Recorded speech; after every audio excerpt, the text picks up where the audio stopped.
Have you ever noticed there are people who don't need to say a word to be respected? They don't raise their voices. They don't beg for attention. They don't try to convince anyone.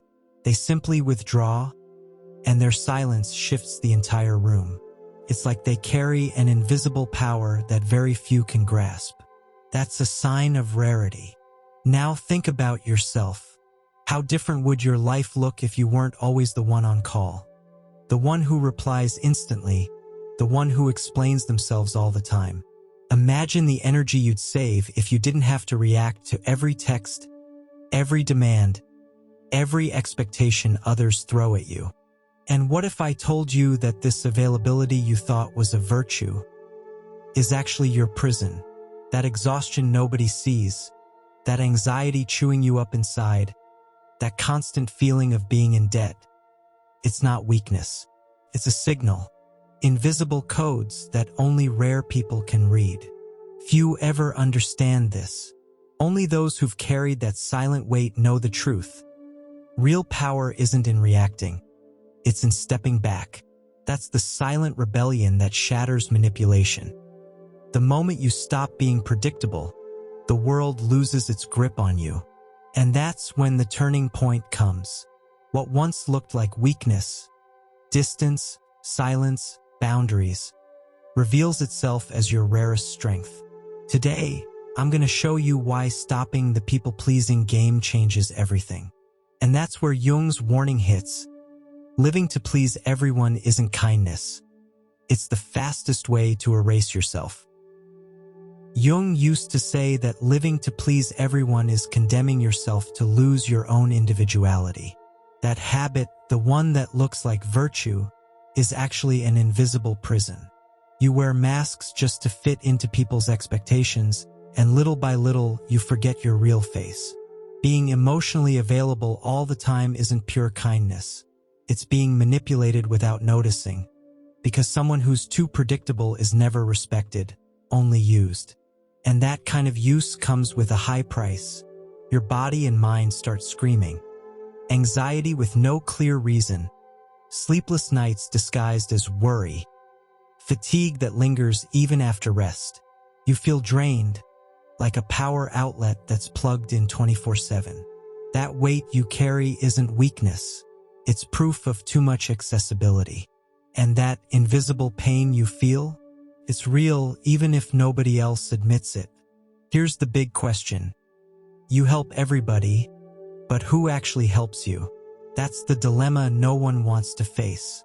The world applauds while you serve, but it vanishes the moment you need support. The cruelest part is you start to believe that's just how life is. But it's not. That imbalance is proof that your generosity has turned into exploitation. You've been reduced to a resource, not seen as a human being. And this is where silent rebellion comes in. Power isn't about shouting to be heard. It's about stepping back to be respected. Few people get this, and maybe that's the sign of your rarity.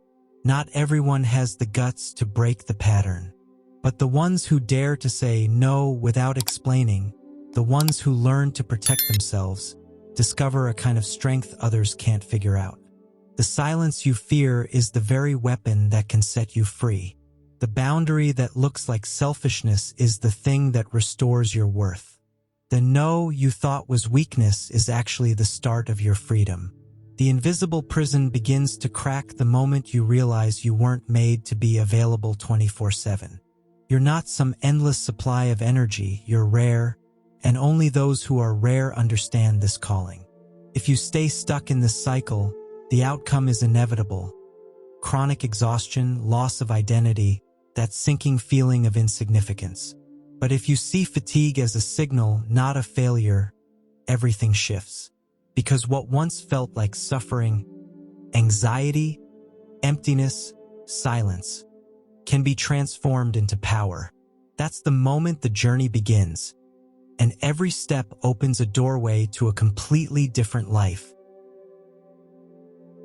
You start to realize that this constant exhaustion isn't just physical, it's psychological too. And when you look closer, you see the reason. You put on a mask every single day. Jung called it the persona, the social role we use to be accepted. The problem is when that mask stops being a choice and turns into an obligation. That's when you no longer know who you are, only who people expect you to be. Think about the times you replied to a message with zero energy, just so you wouldn't disappoint someone. Or when you made up an excuse explaining why you couldn't, even though you owed no one an explanation. Or when you laughed at a bad joke just to not seem difficult. Those are tiny roles on someone else's stage, and each act eats away at a piece of your authenticity. It may look small, but it's corrosive. The more you adapt to somebody else's script, the more you disappear from your own story. You're not living your life, you're playing a character of convenience. And the cruelest part? People get used to this artificial version of you. They assume you're always available, always lighthearted, always willing. But that's not your essence, it's just a borrowed costume. The persona itself isn't the enemy, but when you get lost in it, the feeling is emptiness. It's like looking in the mirror and seeing a blurry, indistinct face. You play the role, sure, but at the end of the day you feel like you don't belong anywhere. Because the applause you get isn't for you, it's for the mask. And that explains why you can feel lonely even in a crowded room. The real key is realizing this mask isn't you. You can wear it when needed, but you can't live stuck to it. The silence you once saw as weakness, and the boundaries you avoided, are actually the keys to remembering who you are without the persona. And when you start peeling off that social makeup, little by little, your true presence begins to breathe again. So tell me, have you gotten tired of pleasing everyone? Have you felt the weight of living behind that mask? If so, hit the like button and subscribe, because here I'll show you how to turn that fatigue into strength and that mask into freedom. Because the journey starting now is about rediscovering your real face. Not the one the world applauds, but the one your soul finally recognizes. After living behind a mask for so long, you realize the cost isn't just emotional, it's energetic. Jung compared the mind to a battery. Every reaction, every forced smile, every needless explanation drains power. The problem is you spend without noticing. And when you finally stop to look, you're already empty, no strength left, not even sure where it all slipped away. Those little concessions are like apps running in the background. You don't see them, but they're sucking away your life force. A pointless argument, a text you replied to just to keep appearances, an explanation you gave when no one even asked. One by one, they pile up until you're wiped out. That's why fatigue shows up before noon, even on days you haven't done much at all. Saving energy isn't laziness, it's wisdom. When you learn to filter where your mind invests, you start to show up with real presence. Every word you choose carries weight. Every silence becomes magnetic. But when you burn through energy for no reason, you fade. You're physically there, but no one feels you because all you're transmitting is wear and tear. The analogy's simple. Think of a phone that never turns off notifications. Every ping, every buzz, every alert eats a bit of the battery. By the end of the day, it's dead before you even need it. That's exactly how your mind works when you don't learn to shut things off. You don't break because life is too heavy. You break because you scatter yourself on things that never deserved your attention. And here's the kicker. That invisible expense isn't valued by anyone. Nobody remembers the arguments you won, the texts you fired back in seconds, the excuses you made just to fit in. The world only notices when your energy's gone. And even then, it still demands more. That's why saving energy is also about reclaiming dignity. Refusing to waste your life on things that give you nothing in return. Very few people get this. Most keep burning out on the noise, as if life were about answering every notification. But the ones who learn to control that flow discover something rare. Presence. To be whole where you choose to be, not scattered everywhere. And that's when you finally understand your energy is the most precious thing you've got. When you start protecting your energy, something curious happens. Certain people around you suddenly get uncomfortable. It's like they've lost access to an invisible remote control. For years, they learned how to push your emotional buttons. Guilt, fear, obligation. To keep you always available. And when those buttons stop working, they don't know what to do. The hard truth is this: many of these people don't actually want you. They want what you provide. Support, validation, attention, company on demand. As long as you keep giving, everything seems fine. But the second you stop delivering, the mask slips. That's when you realize you weren't just helping. You were being drained by a quiet system of manipulation that fed off your energy. You've probably lived this before. You stop over-explaining yourself and suddenly the other person looks lost. That power that seemed so solid just vanishes. Why? Because the control was never really in their hands. It was always in your reaction. The moment you stop responding on autopilot, the machine jams. It's like taking away the password from someone who's been walking into your life without permission. What's wild is that this manipulation is rarely obvious. Nobody says, "I'm using you." It shows up in small doses. The heavy silence after you say no. The guilt trip disguised as concern. The compliment laced with expectation. Those gestures seem harmless, but they act like invisible chains, pulling you back into the role of people-pleaser. But when you stop reacting, the responsibility falls back on them. They're forced to face themselves, the lack of validation, the fear of rejection, the emptiness they used to fill with your energy. That moment can feel awkward, even painful, because it exposes hidden dependencies. But it's also liberating because it shows you were never weak, you were just conditioned to give too much. That's why learning to hold your silence is so powerful. Not answering right away, not justifying every move, not caving at the first sign of pressure. That calm unsettles people, unmasks them, breaks the cycle of manipulation.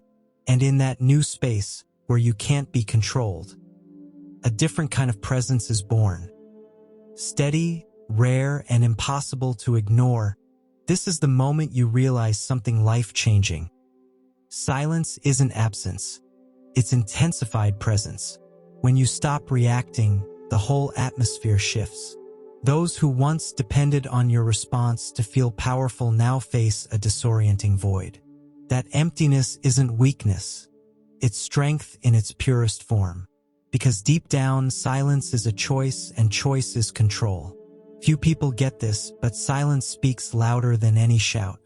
It disarms manipulation, shatters masks, and throws the spotlight back on those who need to face their own demons.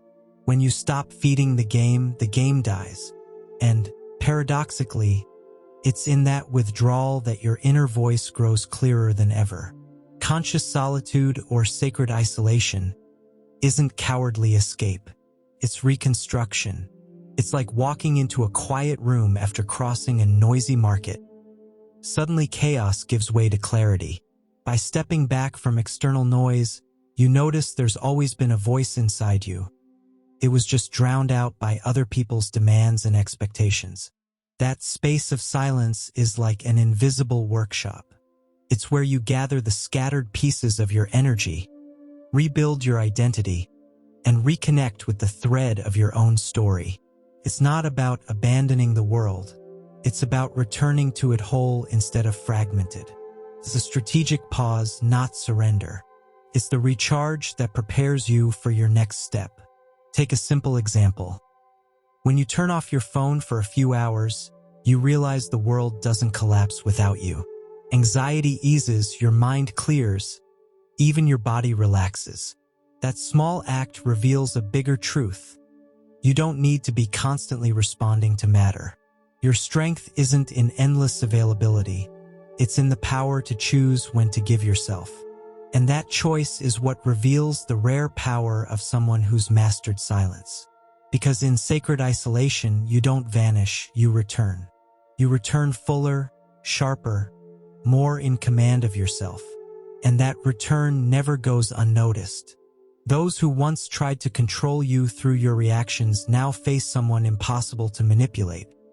Someone who's learned how to be present even in silence. When you choose to withdraw, something inevitable happens. Certain people drift away. Not because your essence has changed, but because you stopped being so accessible. And in that process, you discover a powerful truth.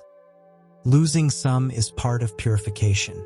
Every absence reveals who was by your side out of love, and who was only there for what they could take from you. That cut hurts at first, but soon it shows itself as rebirth. What once looked like weakness, your distance, your silence, your selectivity, starts to be seen as strength. Because the world has been trained to read your unavailability as coldness. But in reality, it's a sign of awareness. You didn't hide, you simply decided to choose where it's worth showing up. That's the moment respect begins to appear. The same people who once saw you as a resource start measuring their words, because they know your energy is no longer on clearance. Your presence becomes selective, and precisely because of that, more valuable. The rare is never abundant, and the abundant is never rare. Scarcity is what creates reverence. Think about it. You don't just find a real gem on any street corner, do you? That's exactly what starts happening with your life. When you're not always available, every meeting with you carries weight. Every word you speak has depth. And that's when a phrase echoes inside you. When you're not available to everyone, you become rare. This breakthrough isn't just loss. It's birth. It's the chance to rebuild your identity on solid ground instead of living propped up by other people's approval. You're no longer defined by the applause you get, but by the firmness of who you choose to be. The silence that once felt like prison now becomes space to bloom. The emptiness that scared you now turns into fertile ground. And the most beautiful part is this: when you're reborn this way, you attract different kinds of connections. People who aren't just interested in what you can give, but in who you truly are. Genuine relationships start to grow, and in them you realize the real value of becoming selective. Because only those who've lived through the rupture understand the greatness of the rebirth that follows.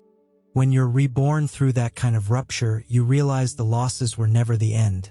They were just the filter that revealed who was truly meant to walk with you. And that's where the message lands. Constant availability is a prison. What looked like virtue was actually the chain that kept you small. Real freedom begins the moment you choose yourself, even if it costs you temporary loneliness. That loneliness isn't absence. It's sacred space for rebuilding. It's in that fertile emptiness that you discover you don't have to be everything for everyone, only whole for yourself. So remember this: stop trying to please everyone. You weren't born to be an accessory, you were born to be whole. And once you own that truth, the world may resist at first, but little by little, it starts to respect what it once underestimated: your rarity. If this message struck a chord with you, hit that like button and subscribe so you can keep walking this path of transformation.